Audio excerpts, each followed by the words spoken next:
multitudinous experiences, but the intrinsic experiences reflect metaphysical ideas. In view of the foregoing analysis, it means when I spoke about, again, Numinous Man, man for himself, and Kerygmatic Man, man who keeps on, who passes on a message to others. It means he contributes to society, Kerygma message. In the view of the foregoing analysis, we may understand better the experience, I'll call it for the time being solitariness. I'll show you why I use this word. As a matter of fact, we may say that there are two basic feelings in man. One feeling is that of loneliness. The second feeling is that of aloneness. Aloneness. If you'll take the adverb alone and convert it into a noun, aloneness. And let me say, use an axiomatic formula, then I'll explain.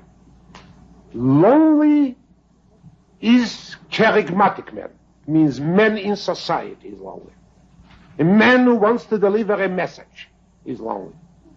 Alone is Numinous Man. Man for himself. The inner world in man is alone. Adam, before Eve was created, I'm referring to the previous lectures, roving along the uncharted lanes of a dreary world of animal, plant, and mineral, there was no other being who was alone. He wasn't lonely. Adam, in Eve's company, when he is unable to deliver the message of his experience to others, then he is lonely. In order to understand the difference between these two unique experiences, let us look at it from a different viewpoint. The pragmatic psychological. To be lonely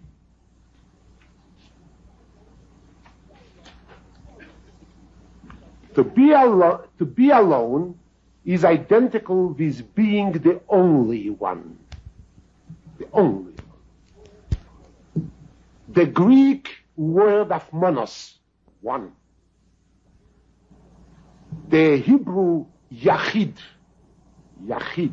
not so much echad as yachid, would convey quite exactly the aloneness experience. It means not to be one, the only one.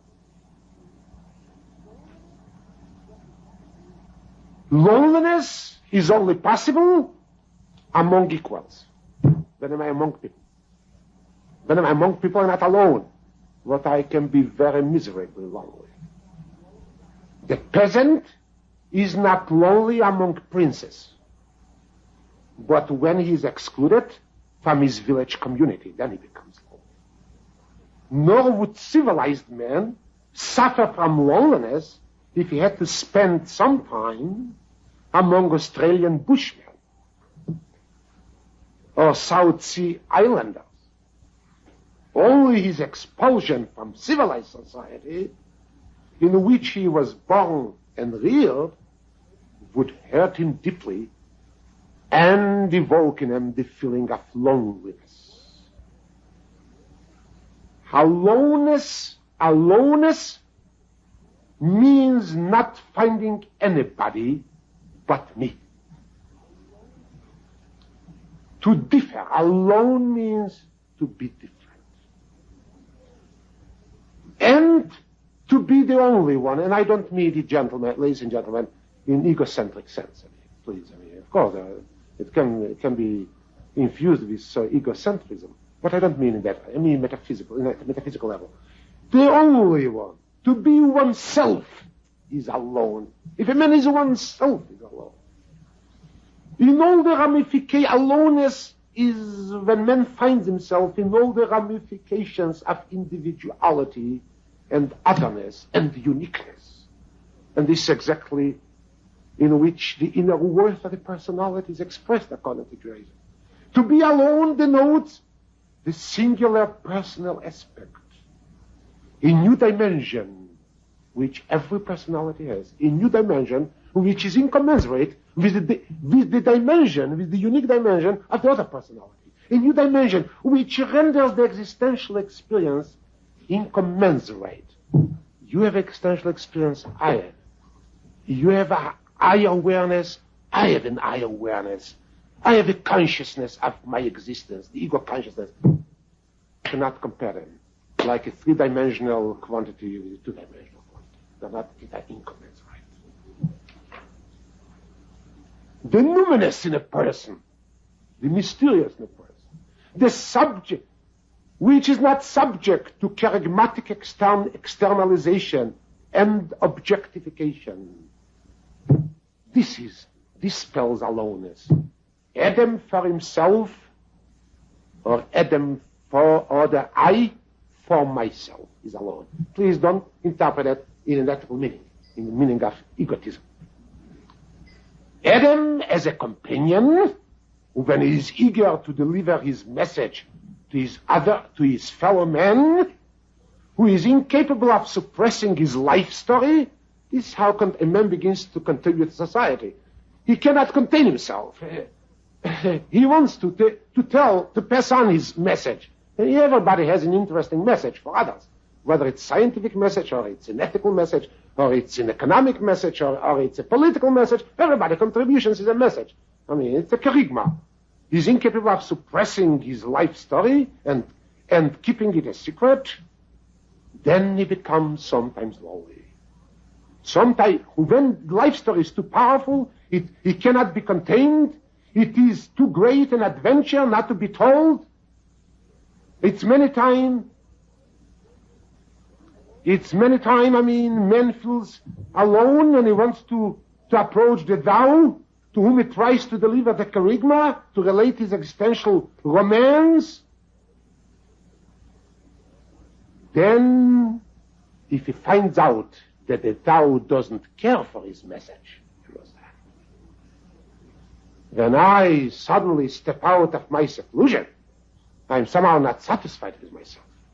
And I want to approach the Tao, to establish contact, liaison with the Tao.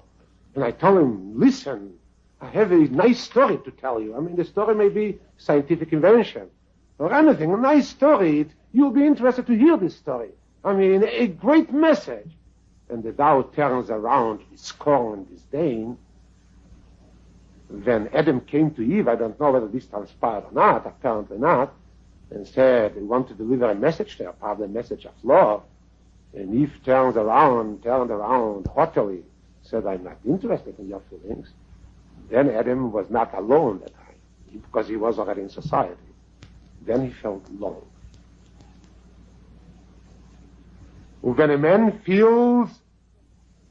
When society does not consider his message essential, in his contribution worthwhile, if his story is ridiculed, and his accomplishments rejected, when he feels he is not needed in society, then he's lost. If Eve rejects Adam, Friday morning, Adam was not lonely, because he had no need to communicate with anybody, because there was nobody. But Friday afternoon, after Eve sprang into existence, and he wanted to communicate with her, to flirt with her, and if Eve rejects Adam, the latter suffers from loneliness. So it means, in other words, the solitary man, the man who is alone, can never be lonely. The lonely man is never alone. He is alone. Why is he not lonely? Because he's alone, because there is no one else like him.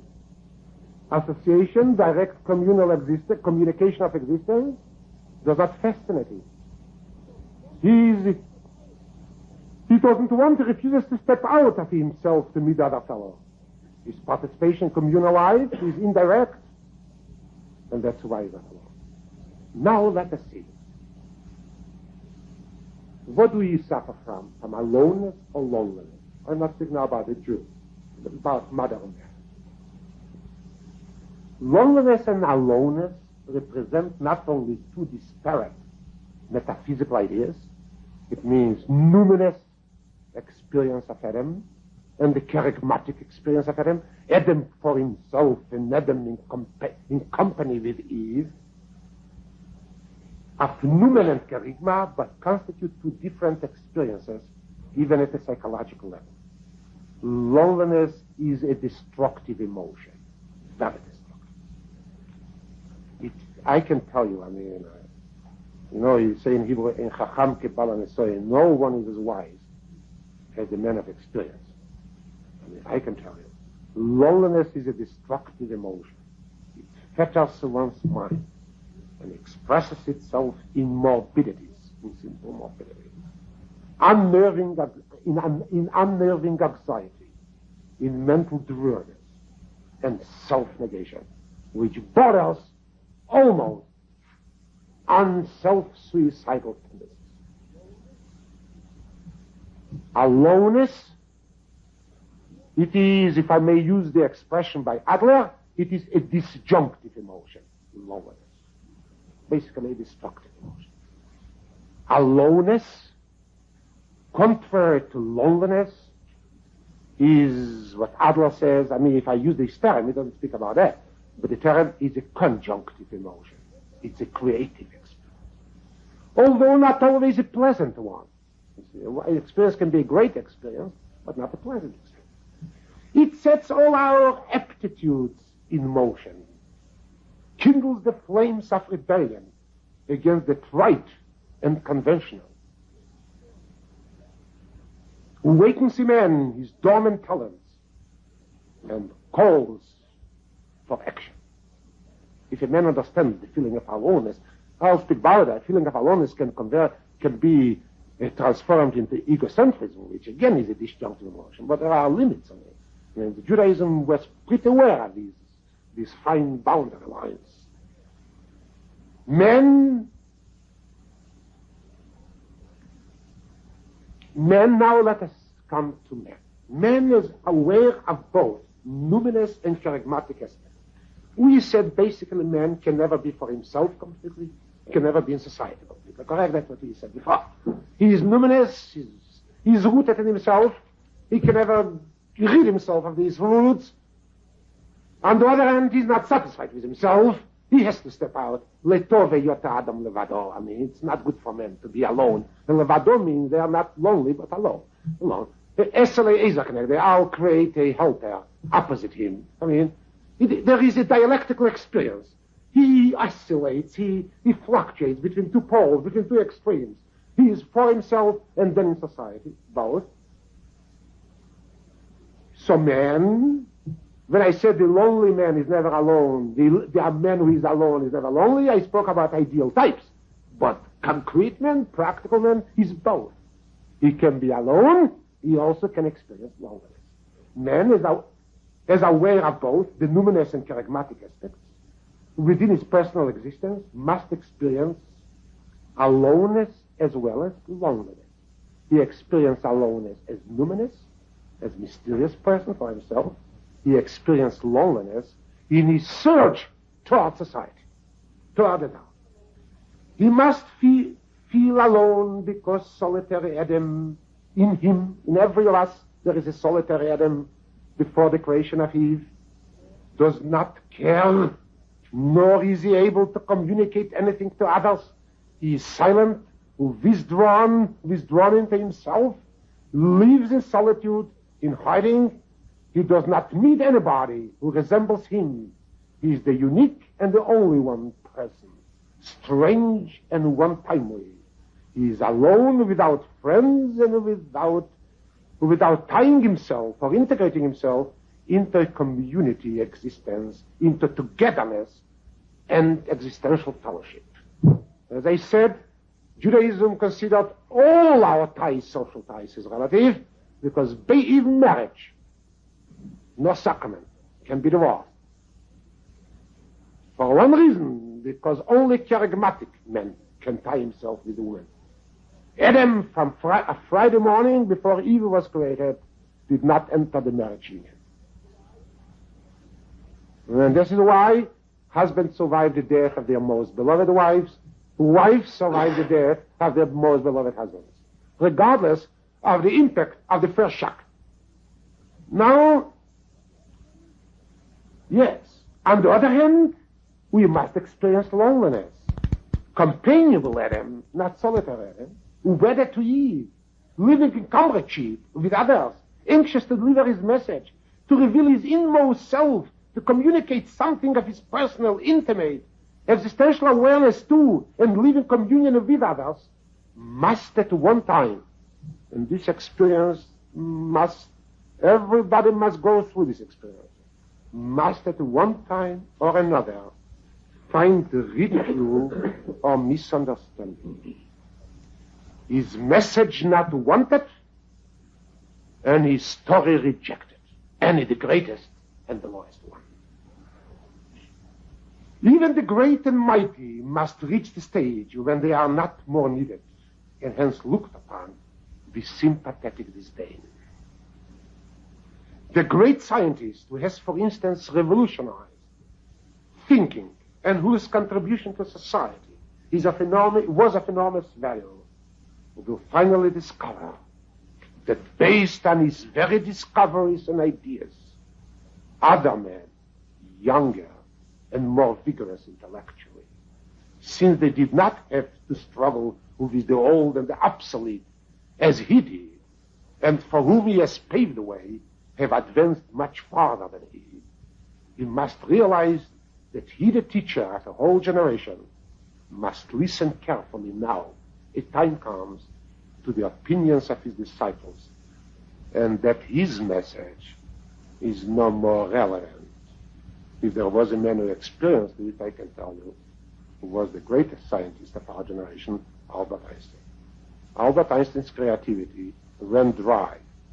You know that very well, scientists know about it. And his own theories, Rabbi Faraday and his disciples and the young people have worked with his own theories to such an extent that in his late years he didn't die old, with which he could not cope intellectually.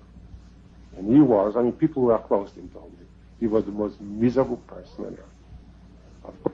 Of course, people paid tribute to him, lip service, the layman, but the scientist is not interested in the tribute paid by the New York Times. It's not important to him. It's important. I know even in the halacha, in Jewish scholarship, we are not interested in the crowd. We are interested in a few scholars. And the few scholars upon whom Einstein was interested, they knew that he is lonely, he cannot contribute anymore to society. The same was true of Kant, the great German philosopher Kant, revolutionized German philosophy.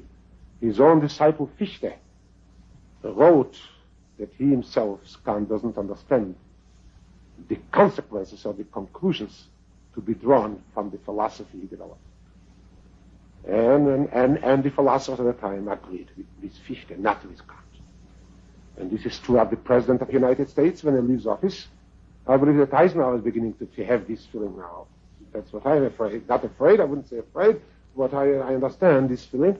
And this is everybody, a rabbi, when he gets old, at least older, not a rabbi shouldn't get too old in order to be not wanted by society. If he crosses the threshold of 40, he's already on the other side of the fence, and so forth, so on.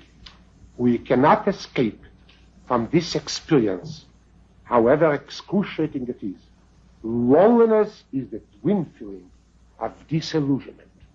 This is the twin feeling of disillusionment. And Judaism said, I'll come later to it, anybody and everybody must be disillusioned once in his life, must be defeated. A man cannot be victorious. And if he is victorious continuously, so at least he is defeated in death. Of course. Can't win. Huh? Can't win. Yeah, can't win. But Judaism said that a man must be defeated, and there are ways and means how men can mitigate his defeat. I'll come later to this problem. Must be defeated, not in death, but in lifetime. In his lifetime. Loneliness is the twin feeling of disillusionment. And since one must encounter frustration and defeat, he is ipso facto condemned to the agony of being rejected by society. Isn't an old father rejected by his own children, even if they are good children and they attend to his need? I mean, I know that from my own experience. And anybody, there is no one who is. And even if a beloved wife, beloved husband takes sick, and then and the doctor comes in and tells the wife that the ailment, the disease is fatal. Of course, the shock at the beginning, as a rabbi, I happen to know, you certainly know, all the same problem. The shock is terrific. Men is shattered completely. The wife or the husband cannot imagine, cannot visualize her life without his beloved mate. I mean, how will he go on living? It's something, the thread of life is torn, interrupted. Yes, correct. But it takes a little time, yes, and then he begins to readjust himself to that. And the beloved wife, the moment, still when the wife or the husband is still sick, still in the house, she's looked upon, or he or she looked upon as a dead person, not belonging to the circle of the family. And mentally, inwardly, this loving wife with regard to her husband, and the loving husband with regard to her wife, begins to readjust her or his life. I wouldn't say he or she is thinking of marriage already, but I don't know. I'm never sure about the human mind. I'm never sure about the human mind, and I don't trust the human mind too much. And particularly, when Freud introduced the subconscious, what's going on there, no one knows. You see, and begin to readjust the furniture as a hostess, a very capable hostess, which decided to take out a chair of the room, so already mentally begins to readjust, to rearrange the furniture in the room. I mean, I would recommend to you to read Tolstoy, Leon Tolstoy, his famous novel. It's not a novel, it's usually a short story, more or less. The Death of Ivan Ilyich, it is translated to English. The death, poor translation, The Death of Ivan Ilyich. And described there actually a sick person who was dying. A George, with a family, with station in society, and little by little, loving, everything was loving. So, yeah, a warm atmosphere. But little by little, I see how the family is beginning to reconcile itself with the fact of his death. You notice already the seamstress coming into the house. What does the seamstress do in his house? Her pale wife has placed in order for mourning veil and a mourning garment. And if there is a picture of the loneliness of man, of the mighty man, in the Russian aristocratic society of all the last century, here it is in this Ivan Ilyich, lonely. And when he died, no one sympathized with him. Wait, the visit. I wanted to know, what is the name? The visit. No, just a moment. I wanted something else. What's his name? There is, the English writer, Wolfe, yes? Thomas Wolfe, what's his, Look Home, there is how a brother or a sister dies. I didn't see the play, but I read a book. The sister died, and how after the sister dies, I mean, they were mentally prepared for the death of the sister. How they get so excited that they get drunk, I believe, or they get intoxicated somehow. They become hysterical because they are relieved of that. At one point, at one time or another, the living person becomes a load on the others, and death is a relief. I mean, it's involved in Look Home. It's a sweet angel. Yeah. It's a brother. I don't remember. I read it about 10, 15 years ago. I didn't see the play. It's the same day. You say play Visit, what kind of a play? All right. It's said. But a man who, everybody see it, the lungs? A man who, against whom the whole village turns. This is a different story. Well, that's different. Different story. This is social revolt, yes. Loneliness, yes. But here is what Tolstoy wanted to bring out. I don't know whether Thomas Wolfe wanted to bring it out, but Tolstoy wanted to bring out the exact idea of defeat. Man is defeated. He's not only defeated in death, he's defeated before death. that's what won't get involved in all its books, this loneliness that you speak of. Yeah, this type of loneliness, because, yeah. But basically, loneliness is the excruciating feeling, and it borders on the neurotic loneliness. But the question is how Judaism has tried to solve it. Well, I will continue next. Go to the next philosophical shir, number 4, February 12th, 1959. At time he is rejected by the community he wants to join. But still, of course, we have to experience both loneliness and aloneness. Loneliness, I said before, using an Adlerian term, is a disjunctive emotion, very excruciating emotion, very destructive emotion. Aloneness can become a very creative emotion. Of course, we experience both. There is not a single person under the sun who did not experience some aloneness, rejection, non-acceptance, that. And on the other hand, who also experiences aloneness, his uniqueness, his incommensurability with others, the fact that others don't understand him, but not as a destructive emotion. More, he feels it, he experiences it more as part of his personal dignity. That I'm so different, that I cannot be replaced. I am indispensable. I don't mean indispensable as far as my contribution to society is, but indispensable. My inner world is indispensable. There is not another inward world, which is commensurate with mine. So, of course, he experiences both. But nevertheless, not all people experience loneliness and aloneness equally. Some are so engrossed in their objectivating mission, in passing on their kerygma, their message, in living for others, in externalizing themselves, that they simply have not time to dwell in themselves, to exist for themselves in a unique, unrepeatable manner. That the feeling of aloneness is almost alien to them. And this is modern man. He's so busy to somehow to make the other self, the thou, understand him, to impress the thou, to impose himself upon society. He's so busy doing all that in externalization of his. And externalization means always universalization. It means also, standardization. To show that I am like others. I am a regular fellow, so to say. I am one of the crowd. That he forgets to live for himself. That finally, of course, the feeling of aloneness is almost alien to him. And if disappointment comes, and disappointment is bound to come, so he is a lonely being, not a being alone. He is a lonely being. There are always those people, and I'm speaking to you as a rabbi now, because this, say, mental disposition is particularly very discernible among rabbis. I don't know other professions, but I know pretty well my profession, the people who are engaged in my profession. They are always haunted by the malaise of modern society, perhaps by the fear they would not find recognition, by uncertain presentiments they will be not wanted. They are so busy, they are so preoccupied with this idea, to such an extent they forget the numinous facets of their own experience.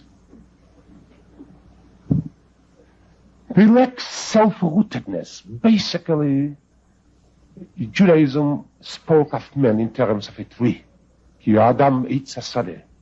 A man is like the tree in the field. What does it mean? And in the Bible, particularly in the Psalms, in Jeremiah, you'll find this metaphor. Man, tree. A very popular one employed by the prophets and the psalmists. What does the tree? First of all, tree means that man is an organic creature, an organic being, but more, man must be rooted. The tree is rooted in soil. Man is also rooted. Where is he rooted? Of course, the final place where man strikes roots is in infinity. But Judaism was not was not metaphysically orientated. Judaism was very realistic. So before man strikes roots in infinity, he should also find himself rooted in finitude. Where is the finitude? He can strike roots. Where? In himself. In himself. In his depth personality. In the deep recesses of his consciousness. And many people lack rootedness completely. And of course, if they lack rootedness, they have no self-experience. They have experience of many things. Their minds are sharp. Their vocabulary is rich. I mean, their sense of esprit is very developed in them. They are cultured, educated. They are excellent technicians. But they experience the outside world. They don't experience themselves. And this is basically for Judaism. This is the, so to say, the termination of the religious experience. Self-experience. They identify themselves with their objectivated or objectified reflection.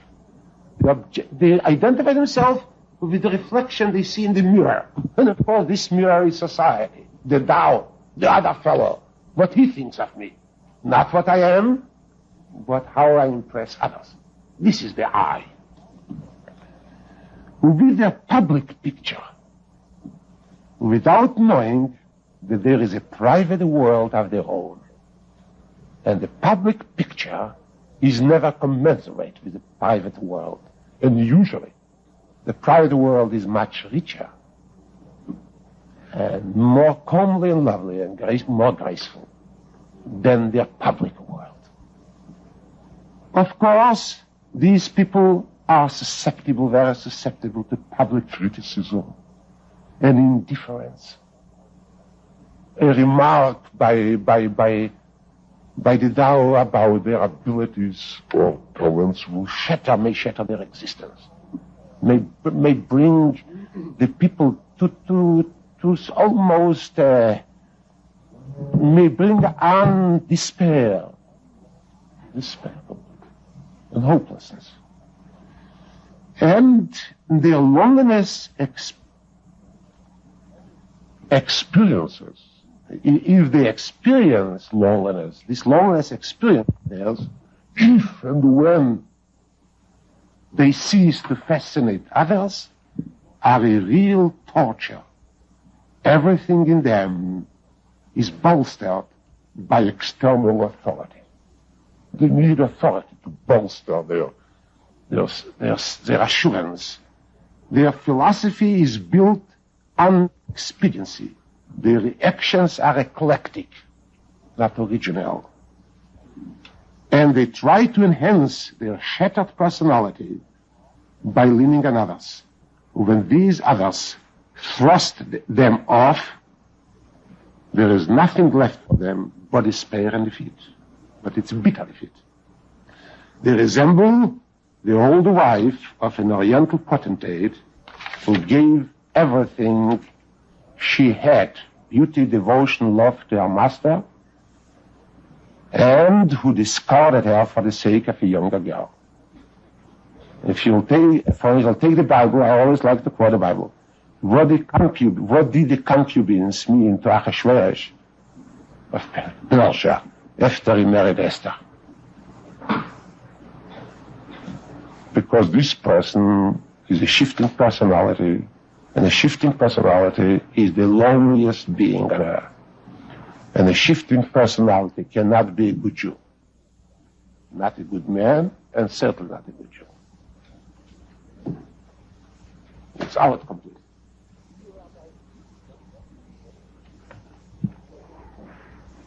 We rabbis, let me say this as a confession, we rabbis are very bad in this regard. We try to be everything under the sun, but not ourselves. We try to be orators, promoters, even social workers, psychiatrists, psychologists, play the role of scholars, of publicists, of journalists, of authors. It's very nice. But in the first line, we must be ourselves, be a rabbi. We have no confidence in ourselves. We elect our self-experience as a rabbi. That's why, I mean, the rabbinic profession it fails, not because the people are not sincere. No. Not the rabbis fail not because there is insincerity. I know many rabbis are very sincere and very devoted and have a sense of commitment. Simply, they are not rabbis because they are not themselves. They are trying to imitate someone, to find grace in society, to get approval of society. And one is out for approval, for applause, cannot be a rabbi. He can be an artist, perhaps, on the stage, a movie actor, but not a rabbi. This is the main trouble with the American Rabbinate. When I speak of American Rabbinate, I mean all shades included. The Orthodox Rabbinate, Conservative, Reform Rabbinate. We are everything under the sun, but ourselves. This is reflected in our language, this is reflected in our sermons, this is reflected in our articles, this is reflected in our approach to life. We do many jobs, and badly, because we cannot, so to say, attend to the many needs of the person. If there is social need, there's a social worker. If there is mental distress, there's a psychiatrist. The rabbi has to deal with one aspect of the personality, and this aspect is completely misunderstood by the rabbi for a certain reason, because he's not himself. This exactly, of course, applies to other professions as well. I cannot talk about other professions. But the rabbinical profession is certainly is affected by it. On the other hand, gentlemen, there are persons who, despite their commitment to the outside world, many a time bordering on the sacrificial. I want to know. To be oneself does not mean to work, does not mean the egotism under the circumstances. Many persons, despite their commitment to the outside world, many a time bordering on the sacrificial, never forget their own private world. What I call it the charisma, the specific endowment of uniqueness and solitude. The numinous, the mysterious, that can never be thrust outside of the eye. Their kerygma, their message, is fashioned not after the demands of society, but after an inner urge flowing from the mysterious and unknowable source. The story they tell, although somehow objectified and universalized to the medium of the abstract language of the logos, has not rid itself of the paradoxical and singular. On the contrary, their message is strange. There is originality. You find people, when they say a sentence, one single sentence, there is nothing exciting about the sentence, but the syntax of the sentence reflects originality. And you have people have a beautiful vocabulary, almost unlimited, and they use the most beautiful word. But you'll take a look at the structure of the sentence, of one sentence, you'll find just comminess and reflection, copy, and what I call it mental plagiarism. That's all. On the contrary, we find people on the contrary, their message is strange, peculiar. Even the lingual symbols used by them in their dialogues and monologues are different from the vernacular. They betray original creative powers. There are no cliches in their language, no phrases, no flowers. I mean, it is simple, straight, but there is some, you'll find between the lines the fingerprints of a unique personality. The kerygma is not syncretic nor eclectic, not just collected. See, I have an impression when I read sometimes a sermon of a rabbi that he collected just sentences from many books. That's my impression. I don't know whether I'm wrong or right, but this is my impression. Apparently his mind is eclectic.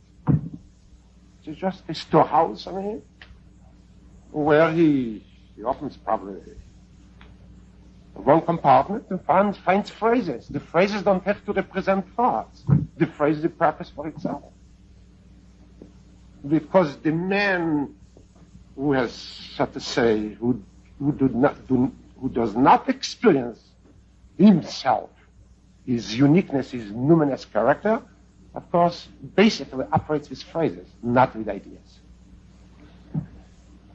They, on the contrary, the numinous person, does not plagiarize nor copy popular slogans, nor does it attempt to serve the existent and the accepted.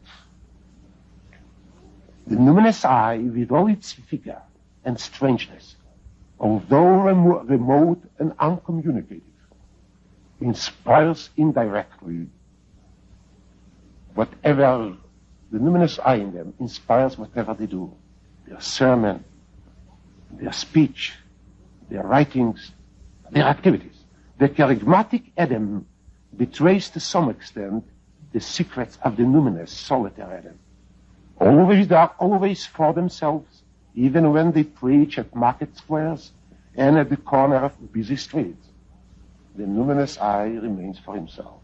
These people know, of course, of loneliness when their message is scoffed and disdainfully condemned, yet their loneliness is caused not by a capricious crowd, which the individual tried to please at the highest cost of losing his own self. But their message is scoffed when it is scoffed at, because their message is too unique, very independent. Charts, it is scoffed at because the one who delivers the message lives for himself, even when he attempts to establish communication with others. At the root of this feeling lies the great experience of aloneness.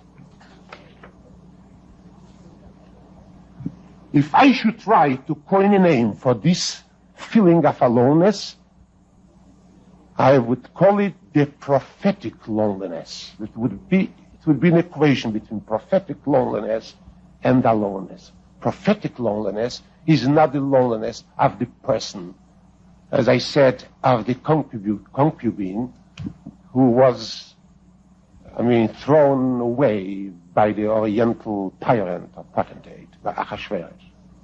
It's prophetic loneliness. The isolation of Abraham carrying the message of the unknowable, invisible God. The isolation, the aloneness of Abraham, not condoning social evil and demanding the eradication of entrenched wrong. The solitude of Moses, following the episode with the golden calf, when he took his tent and pitched it without the camp, afar off from the camp. You have a Bible? This is not the ordinary feeling of loneliness.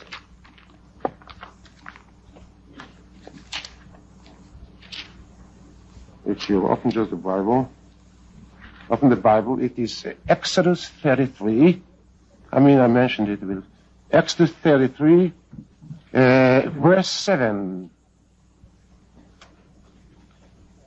And took the tabernacle and pitched it without a camp, afar off from the camp, and called it the tabernacle of the congregation.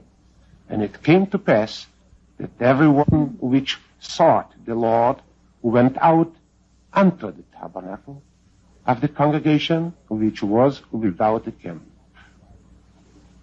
It's aloneness, not loneliness. Not the crowd rejected Moses. Moses retreats from time to time from the crowd. It's a big difference. And it's interesting. And it came to pass, when Moses went out unto the tabernacle, that all the people rose up. He was respected by the crowd, admired by the crowd, although misunderstood by the crowd.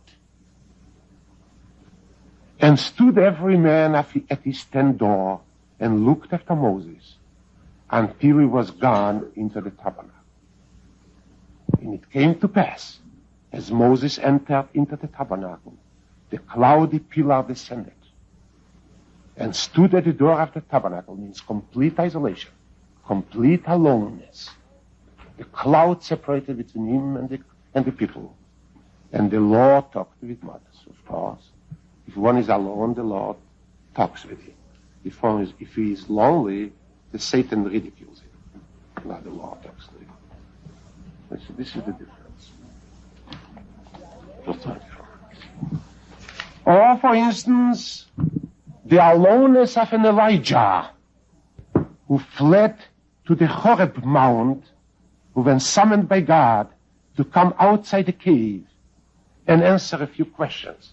If you'll just be so kind and you'll take Kings 1, imagine it, Kings 1, or Kings 2, I don't know. Kings 1. Yes, Kings 1. Just one. Okay. Yes. Kings 1, chapter 19, and verse 9. Verse 9. Kings 1, chapter 19, verse 9. And he came thither unto a cave, and lodged there. And behold, the word of the Lord came to him. And he said unto him, what dost thou here, Elijah? It means, why did you retreat in a cave? Why don't you mingle with the crowd? You are a prophet.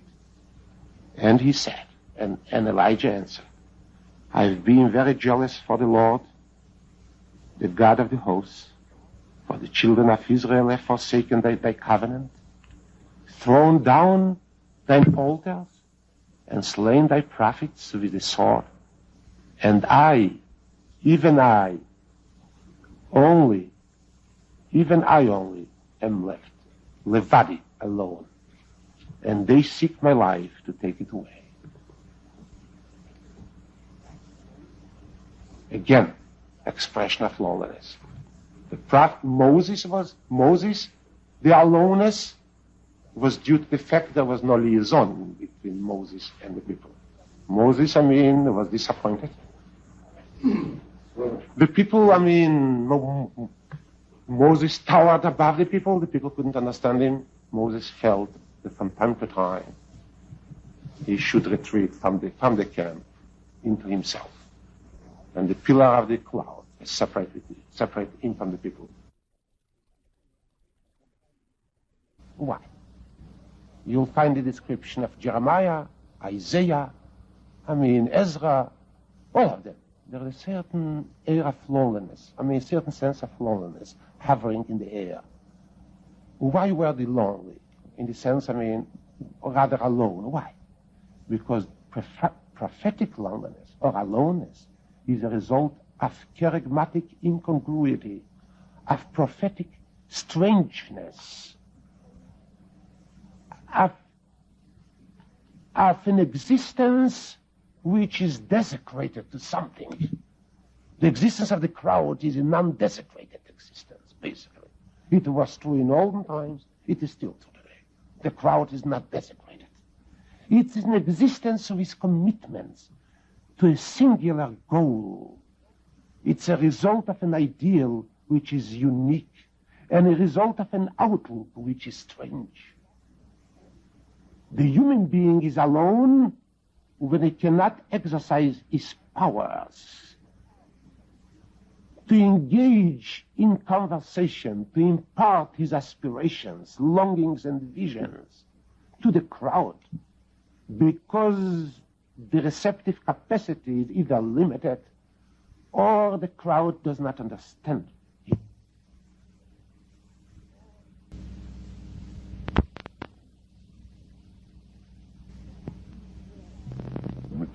He tries to give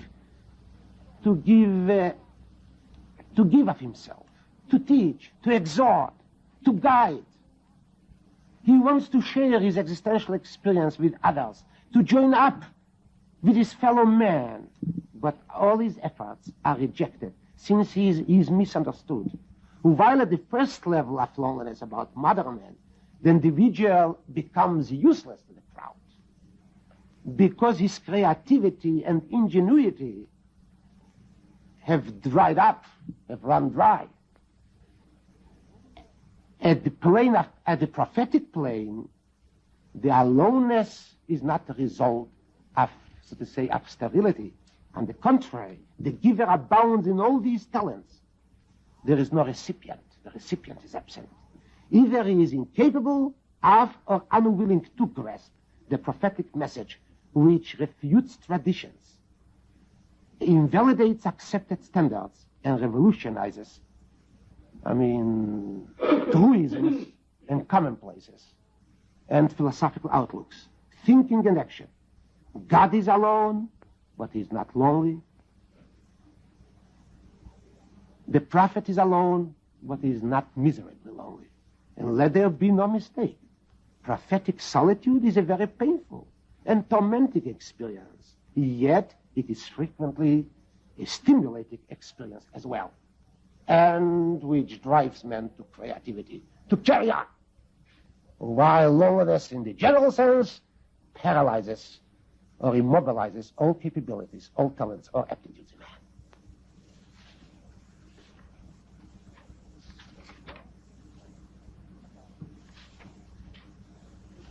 And I want you to understand, when I speak about a prophet, I must say the prophet may be a very useful man. Doesn't mean a man who doesn't participate in society. He may be involved in the cooperative effort of society. He may participate in the reciprocal arrangements which are responsible for the flow of goods and exchange of services within a respective community. He's not a hermit. I'm not speaking about a hermitage. Yet this fervent activity in the realm of the utilitarian order of things does not dispel the tragic being alone experience. He belongs to society, at the same time finds himself at an endless distance away from it, alien and strange, to his friends and acquaintances. He belongs, cooperates, meets them every day. He's a very productive person. He's not a schlemiel. He's not a misfit in the society. He's not crazy. It's not madness on the part. He is active in society. He can contribute the most, greatly toward the general welfare. But still, he doesn't submerge in society. He has a world for himself. The life story of Abraham or the other patriarchs, or even Moses or Elijah, picture this paradoxical ambivalence. Abraham negotiates with the Hittites, purchases land from them, concludes treaties with kings and princes. His mannerism does not differ from theirs. His routine is the same, and yet reading the story of Abraham is the same person, the same Hittite, the same Jew, the same member of the Canaanite society. Yes. His speech, his dress, his manners, his habits of eating.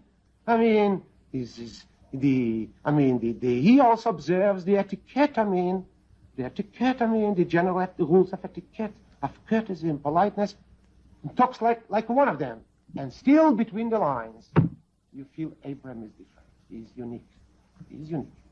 He's not like Ephron the Hittite, or Avimelech, the king of the Philistines, or like Pharaoh, the king of the Egyptians. He's different. It's hard sometimes to define in what respect is it different. What is exactly this mark of distinction? He is a figure who towers above them, but not so much above them as a figure who is both at the same time.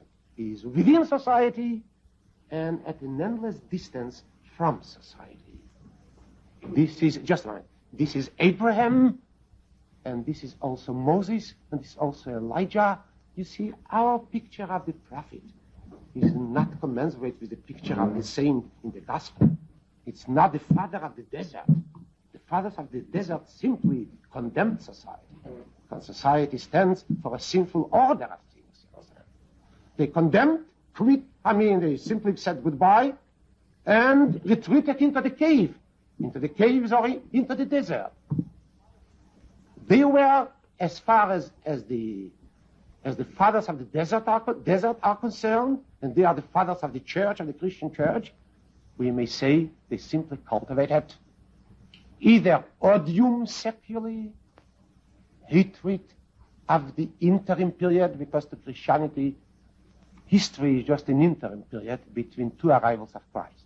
The historical arrival which took place 1900 and so many years ago, and the second arrival of Christ, when he'll sit in judgment over the world. What happens between is nothing but a between, just an interim period. So it means this means secular, and that's where you say secular. When we use the word secular, it doesn't mean mundane. It means more interim. But it is interim. It means it is like we call twilight, the Hebrew word bin hashmashot, twilight. It's neither day nor night. So you have to live, of course, in the interim, and many generations are, kept on living, dying in the interim, and Christ hasn't come yet. But it is odium seculi, odium seculi. Odium seculi, it means I hate it, because it's no existence. Existence is corrupt, sordid, has no meaningless, insensate, paradoxical. Odium. It's simple, yes. Odium seculi. At best you can say they didn't cultivate odium seculi, at least contemptus seculi. They had contempt for it. I wouldn't say they hated it, they had contempt for it. Nothing of that sort can you find among the Jewish prophets. Neither odium seculi nor contemptus seculi. There was neither hate nor contempt for this world, because the prophets fought for this world. They fought for this world, for this social order. They wanted to change it, they wanted to reform it, they wanted to rehabilitate man, they wanted to raise man to a higher level. But man is good, basically. At least it has potentialities, great potentialities, at least. So it's not the aloneness of the fathers of the desert, ladies and gentlemen. It is the aloneness of a father who does not find contact with his son. Many times, fathers don't find contact with their sons. They can't communicate their ideas to their sons. It's not a curse of, an old curse, but it's very modern. Sometimes we feel there is a gap between ourselves and our sons and our daughters. Would you say there is odium or contemptus? No.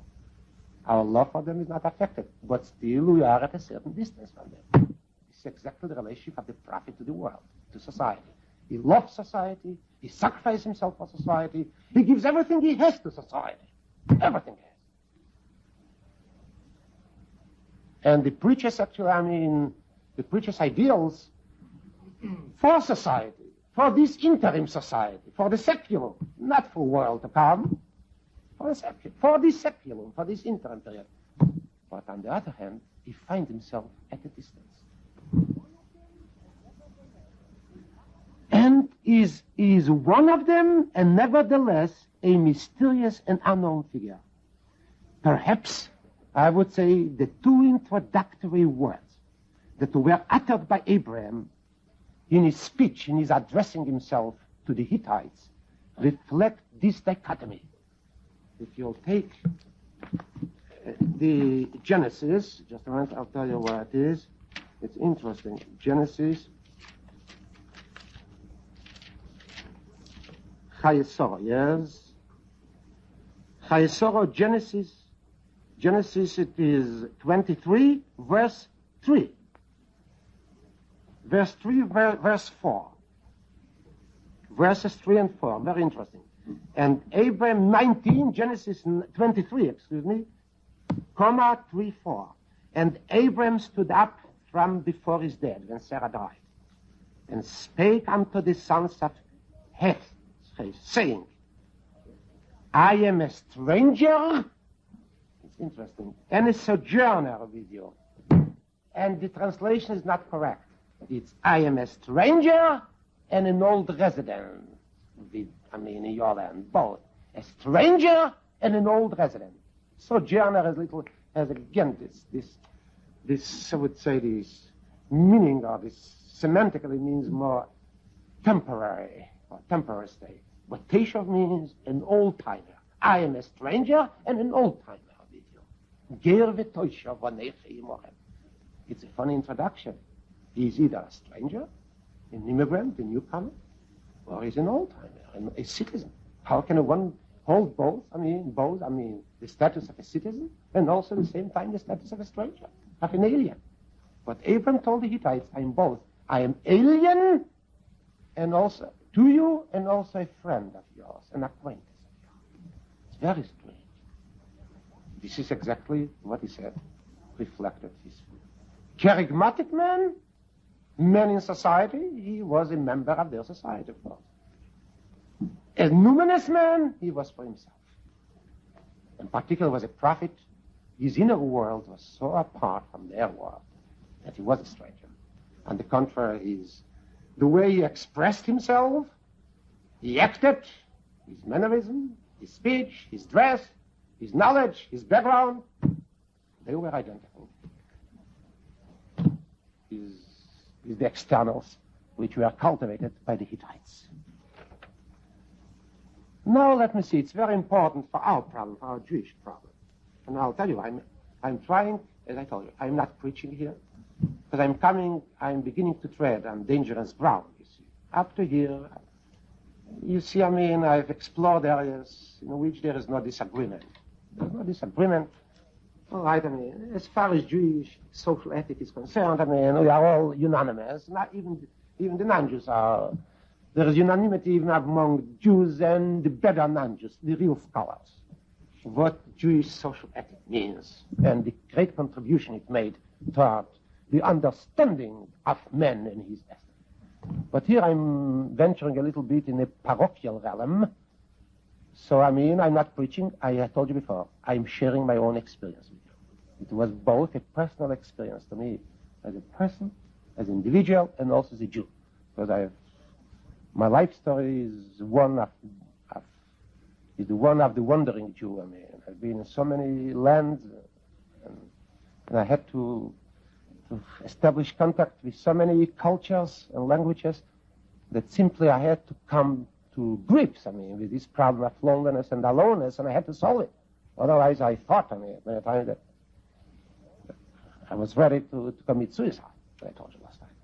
So all I say is I'm sharing my experience as I understand myself as a Jew and as a man. I want to say something else. Loneliness and aloneness represent or symbolize two aspects in man. Fate manifests itself in loneliness. Destiny in aloneness. What's the difference between fate and destiny? What's the difference between fate and destiny, ladies and gentlemen? If there is no difference, of course we use it. In our colloquial, we substitute fate for destiny and destiny for fate. But I don't believe that they are both equivalent at the level of semantics. If you analyze the words properly, in Hebrew, the words are more beautiful. Fate is Goral. It's in Yiddish too, Goral. It's like throwing lots, you see. Goral. And I draw lots out of a basket. And destiny, there is a modern word for it, a beautiful word. Yeud.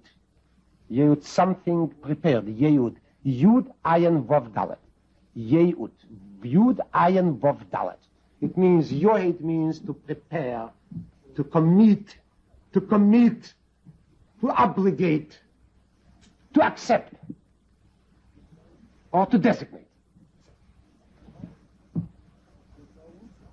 Fate, Goral, denotes, if you'll ask me what I understand by fate, and what a Jew should understand by fate, denotes what the famous German existentialist, before the Second World War, who later turned a Nazi, famous Martin Heidegger, was a monk. I studied under him. He was a monk. And calls the state of being thrust in. A man is always in a state of being, he called it in German, hineingeworfen, being thrust in, or cast in, or thrown in. Where? Where is man cast in? Where? In an order which is neither sympathetic nor even true, nor even tolerant of one's questing for meaningfulness and greatness. Man somehow is taken by his lapel and thrown into a world which he did not choose, certainly not. He was not consulted before he was born, and into an order of things and events, mechanical order of things and events, which has neither sympathy nor understanding for man and his needs.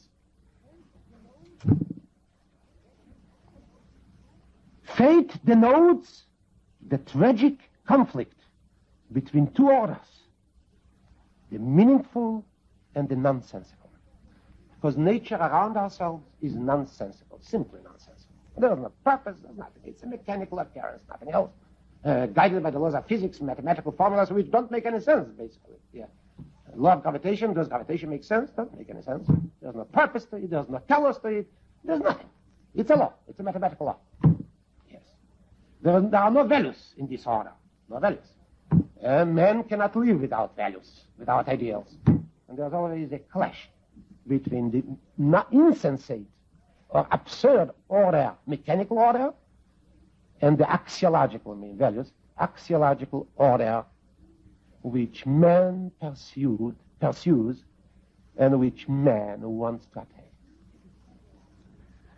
It is the conflict between the teleological order set by a free creative personality and the mechanical order of the cosmic occurrence. This is fate.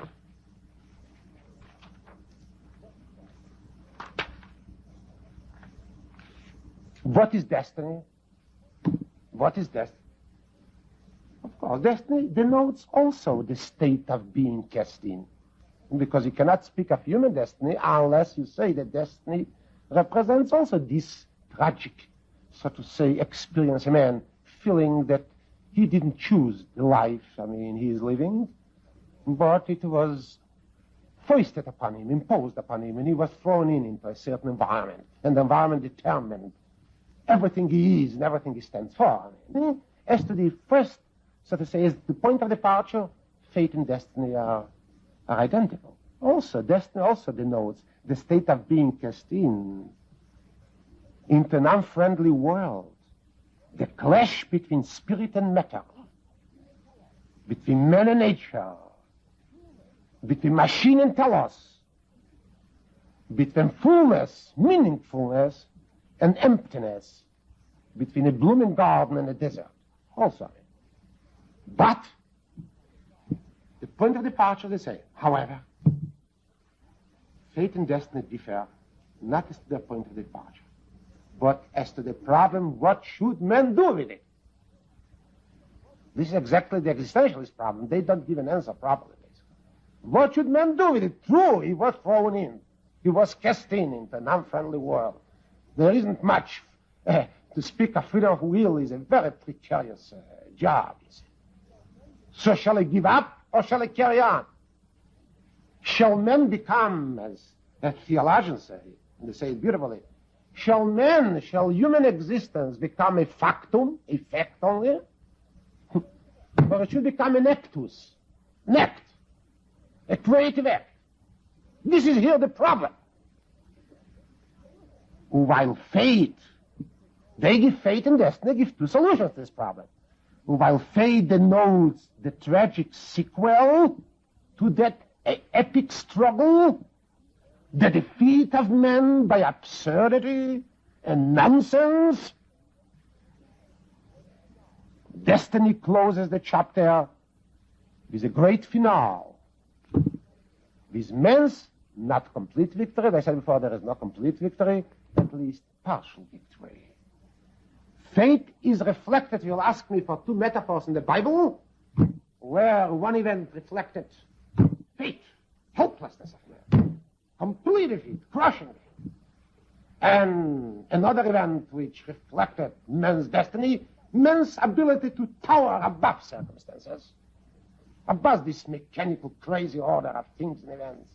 Call it scientific order, call it anything you want. Doesn't matter. I would quote two episodes.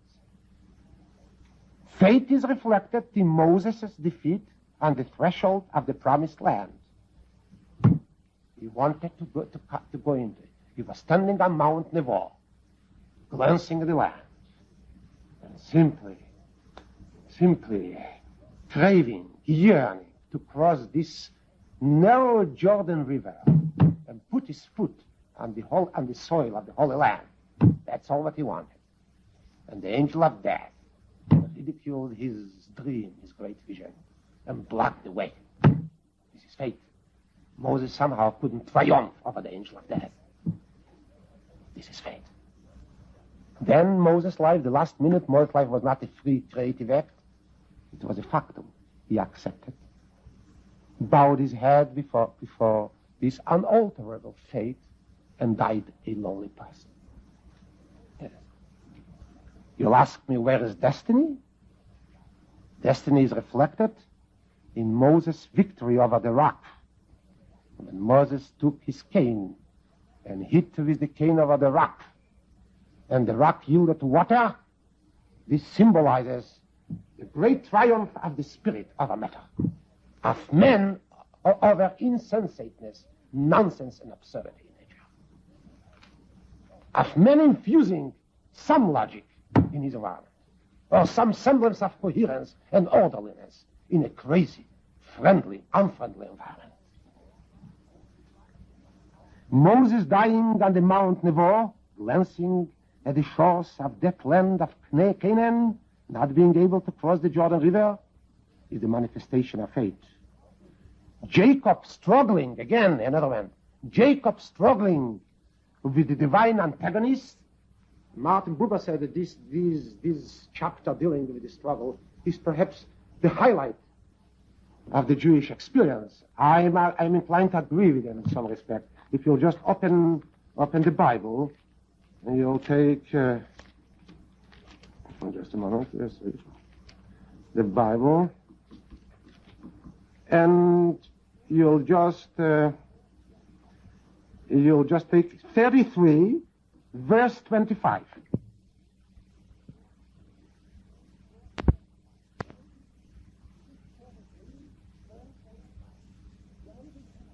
Genesis 33, verse 25. Genesis 33, verse 25. Here is dramatized the struggle between man and fate, and triumph of man over fate. Vayivosir Yaakov levado, and Jacob was left alone. But not the lonely person. The lonely person is defeated. The person who is alone sometimes is triumphant. And they wrestled a man with him, very mysterious man, until the breaking of the day. And when he saw, it means the man saw, that he prevailed not, he cannot prevail over Jacob, against him, he cannot prevail not against him, he touched the hollow of his thigh. And then 27, and he said, the man said, let me go. Jacob was so triumphant that he simply kept the man, held the man in his grip. And the man not only didn't defeat Jacob, but couldn't free himself. When dawn and the day, when this daybreak, he wanted to leave, this sort of say, Jacob, he couldn't free himself. Let me go, for the day breaketh. And he said, Jacob said, I will not let thee go, except thou bless me. You must concede defeat. And he said unto him, what is thy name? And he said, Jacob. And he said, thy name shall be called no more Jacob, but Israel. For as a prince hast thou power with God and with man, and hast prevailed. This is exactly man wrestling with his destiny, and somehow emerging from this struggle, triumphant, of course, not in terms of absolute victory. Jacob also then had his defeat with Joseph. But he is triumphant sometimes. Jacob bowing, and you want to ask me again, where did Jacob reflect an event? Reflect again fate in Jacob's life? Because Judaism does not consider that a human being can completely convert his fate into destiny. Of course, at certain moments he rises to great heights and he forges his own destiny. At certain moments he's so helpless and weak that he chose bows to fate. Jacob himself was struggled with the antagonist. It was a divine antagonist, somehow mysterious antagonist, and displayed so much heroism, so much fortitude and courage. Jacob himself, a while later, in the same chapter 33, verse 3, and he passed over before them when he met his brother Esau, and bowed himself to the ground 7 times until he came near to his brother. Where's the courage in Jacob? Why did he bow to Esau? Why didn't he engage Esau in a struggle and defeat Esau as he defeated the divine antagonist? This is the tragedy of man. Man fluctuates between fate and destiny. But of course, at certain moments, even the greatest among us bows to fate. Has no courage, simply to forge his own destiny and to become the master over his environment. Yes, sir. There's Dr. Eisenberg asked me before. You wanted to ask me something? I wanted to ask you whether, in the light of what you said before, Judaism rejected Essenism as a way of life. I'll tell you, as a matter of fact, it's hard to say. We know so little about the Essenes that's hard to judge them. I don't believe that the Essenes were cultivating what we call odium mundi, hatred of the world. It's more, it was in the sense of an order, of course. They developed practices of I wouldn't say self-torture, but at least of self-discipline. But to say that the Essenes are like the fathers of the desert or the medieval monks would be unjust to them. As to our attitude, the Talmud does not mention them, very well. And the fact that Talmud ignores them means there isn't complete approval of their practices. This was one of the methods. How about Trappistic monasticism? I beg your pardon? The monasticism of the Trappists. Of course, we reject all kinds of monasticism. All kinds of monasticism. Because monasticism means complete disengagement. It's only a question of degrees. But of course, monasticism it preaches disengagement from society. Prophetic solitude never preached disengagement from society. Complete engagement in social activities, giving of oneself as much as possible, but from time to time, retreat on the part of the individual into himself. Monasticism means complete retreat. There isn't the dialectical movement. I always speak dialectical movement like a pendulum, which swings back and forth. This should be actually, this is the philosophy of Judaism with regard to man. Monasticism is not a pendulum swinging back and forth. All forms of monasticism, the milder forms and the more extreme forms, create just movement in one direction, away from. Judaism says away from and back to. It's hard to see. It looks like that. It's hard to say.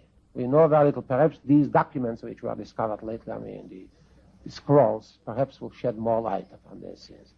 Yes, sir. What did you want to ask, Mr. Zedon? Is one a question of defeat and the other one a question of victory at all times? No, I said not. One is defeat, complete defeat, and the one is victory whenever possible. Now, but there's no promise of victory, I want to say. There's no promise. Victory always connected with the supernatural? No. Did I mention it? Well, you didn't say it that way. No, so why should you suspect me of... Well, I have a right to imply something. Okay, no, I'm just, yes, sir. All I said, of course, if you call the help of God supernatural, certainly. But God can intervene, you see, in a very natural way, through the cosmos. But is it possible for man to determine his own destiny or to help to himself? some extent.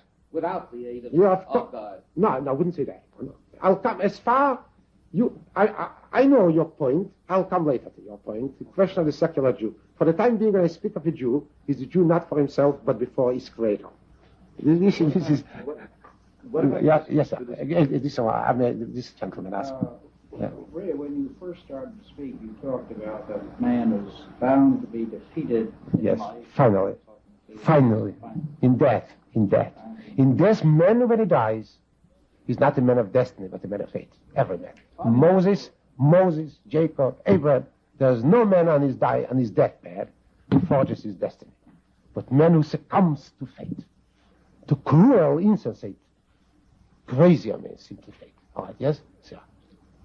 I'm trying to translate this psychologically in terms of what it does. to any man. You mean in practical terms? As to consequences, in my opinion, yes, please. Well, and also whether or not there is sufficient difference between the Jewish as against the Christian attitude, where man is doomed almost from the Yes, beginning. there is only one difference. This sufficient fundamental. I understand very well. In Christianity, men cannot act. All men can do is wait for God to intervene and receive His grace. Nothing else. Man cannot change himself. Man cannot triumph over circumstances. It's only the grace of God. I'll come to it later. Judaism is system of freedom of will. Whether scientists of today agree with that or not, it's a basic tenet of Judaism. Freedom. Man is free to act. God may be helpful, but God never takes the initiative. Man has to take the initiative. God perhaps clinches, completes the job, consummates his endeavor, but the initiative must be taken by man. Christianity is on the contrary. The initiative is God's. Perhaps man can participate later, but the beginning belongs to God. This is the basic difference. That's why Judaism preached activism. For instance, take the question of disease. Christianity couldn't cope with disease. Christian science, until now, cannot understand the problem of healing a person who is inflicted by a disease. Yes, if God inflicted evil, so man should suffer. I mean, that Catholics have hospitals now, trained doctors, is just a concession to the so-called seculum, to the interim period. Nothing else, a concession, nothing else but a concession, nothing else. Judaism in the Bible, thousands of years ago, still people thought of sickness in terms of spirits and ghosts. So the Bible said, "Verape," and the doctor should heal, the physician should heal. Activism, active combat of evil. I'll come yet to the problem of evil. I mean, it does not interfere with Jewish activism. But there is only one thing. Activism does not imply an assurance, ipso facto, an assurance of success. And that's exactly what I think is wrong with modern man. He won when he is active, when he gives his best, so to say, to a project, to an ideal, he wants to be assured of success. And if success, does not come his way, and many times it happens so, in our individual lives, in our national, with regard to our national problems, so man is completely shattered. Let's continue for a while. Yes, sir. We're talking about this world not being the world of an interim. What about the discussion in the Talmud about whether it is better that man be created or not be created? Just a different problem. I'll tell you frankly. I'm still in doubt about it. This problem has not been resolved for me yet. Whether man should have been created or not. What does the Talmud says? But now that he's created. It would have been better if man hadn't been created at all. But since he is created, he was created, let him act. That's what the Talmud says. So let him act. Metaphysically, perhaps the best solution, the best exit of all our, so to say, paradoxical situations would be nihility. Of course, complete non-existence of it. But since man exists, so Talmud said, so let him act. Let him understand himself and act. Let me continue. Each one, gentleman, can convert fate into destiny if he infuses into a seemingly stupid situation some sense and purposefulness. When directedness is added to fate is not directed, does not aim at anything. When directedness and purposiveness is added to fate, destiny is born. And loneliness turns into aloneness, or prophetic solitude. Then the frustrating element is eliminated, anxiety can be conquered, and the disjunctive emotion of worthlessness may be converted into an elevating feeling. What is needed is the courageous act of recentering the personality and shifting emphasis from the without to the within. At the first stage of loneliness, anxiety, the afflicted person goes out of himself into the surrounding world. His self-appraisal revolves not around the unique inner self, the unfathomable individuality in all its charismatic singularity, but about a pale reflection against the backdrop of externalization. His self-esteem is measured by conventional outside standards of accomplishment and conquest. Majesty is the keynote of self-evaluation for modern men. Wants to appear majestic. Majestic usually is equated with power. Power. Powerful, I don't mean only political power in the sense of a Hitler or Stalin or Khrushchev, but I mean more, he should make an imprint upon society. His footsteps should not be lost, completely erased when he disappears from the stage. To have a hold of a society somehow. This is majesty. It's a very worthy objective. Yes, majesty is the keynote of self-valuation. And majesty is measured by success. And success is the determining factor. And in the second phase, when man is within himself, for himself, when it's not fate anymore, he's not fate, he doesn't represent fate but destiny, majesty takes a secondary place to a much higher objective, dignity. There's a difference. Dignity, not majesty. Before you become majestic, you should be a dignified being. And dignified being, dignity cannot be realized if man looks into a mirror constantly and wants to see his reflection. And of course the mirror is the Tao. He's not a dignified person. On the contrary, he lacks dignity. He's copying, he's plagiarizing, he's imitating. Dignity goes hand in hand with originality, creativity, being himself and being what he is, not what others think of him. I'll still come back when I'll speak about the Jewish observance, about the problem of dignity and majesty. It's a very important problem, because David called man recovered v'hador teatreu. It means you surround him with majesty and dignity. I'll show you what it is, where it is in the Psalms. I exactly don't remember the chapter, the number of the chapter, but it's somewhere in the beginning.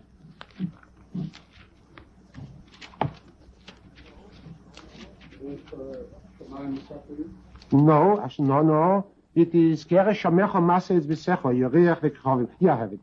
I believe, just a moment. Yeah. It is Psalm 9, Psalm 8. Yeah. Date Psalm.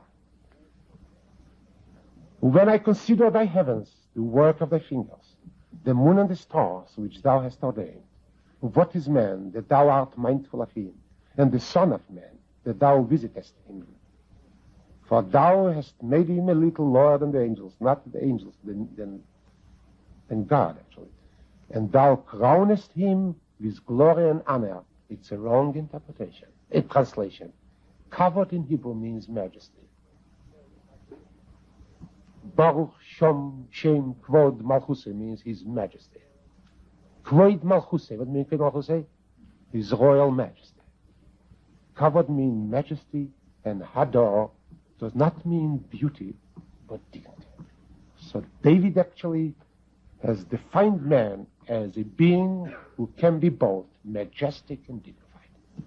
It's only a question of order, of priority. What comes first? Majesty or dignity? Man can attain both, but it depends how he starts out on his way. What's the point of departure? The point of departure is not majesty, it's dignity. And dignity is not outside of man, but within him. You say procreation is an act of destiny? You mean natural procreation? It's both. It is fate and destiny. A man can actually act as a father both according to the dictates of fate, and he can also, his fatherhood convert into an aspect of destiny. Both. Man procreation is animal. It's an animal function. On the other hand, fatherhood is a concept, a concept already, which is closely knitted to his humanity. Of course, man can act as a father both at the level of fate and the level of destiny. I'll come to it later. Prophetic solitude, I want to say, is not the share of the few. It is not an esoteric endowment. It belongs to men in general, because his charismatic election manifests itself mainly in dignified appearance rather than in majestic triumphs or in majestic winning. Even the old, the sick, the crippled, the simpleton, the anonymous person, the lonely person may elevate himself from the awareness of loneliness to that of being alone. The abandoned, the deserted, the isolated person is lost. The inmate of an institution is lost, is a number. The prisoner in a cell is lost, is a number. For the outside world, he is nothing. There is no kerygma which he can pass, which he is able to pass on. There is no message which society, desires to hear or to accept. But if it's a question of no majesty to the prisoner, no majesty to the inmate of a home for for the old, there is no majesty to the sick person in a hospital for incurable diseases. But there can be dignity. Because dignity is within. All he has to do to withdraw, he has got to accept a little bit of defeat by society, and withdraw from the craving for majestic living, from the outside, from his craving for outside recognition, and turning his glance toward a worthy, dignified existence. Now, gentlemen, ladies and gentlemen, let us speak about the Jew a while. For the Jew of today,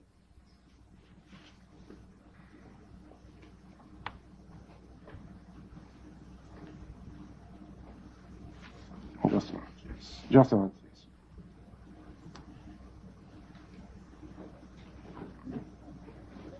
And basically, it means when I speak about dignity, man should exile himself for a while. Mentally, inwardly, from society, and its standards. But this exile results later in return, basically. If man is proud of himself, and he can exile himself from society, it results later in return. In the Bible, there is no exile without return. Exile. Political. Always exile, return. Man himself can go through this experience of exiling himself. I lost with society. We reach, as a rabbi, I deliver a speech. The speech is not accepted by the crowd. I'm in despair. I'm old, so I don't care too much about it. But a young rabbi, when I meet one of my students, of course, usually I come into New York on Tuesday or Wednesday, and I see your speech was bad on Saturday morning. All you have to do is take a look at his face. And then I read his speech. Sometimes the speech was bad. And then sometimes it was a wonderful speech, but the people there in the congregation were stupid. They couldn't understand. But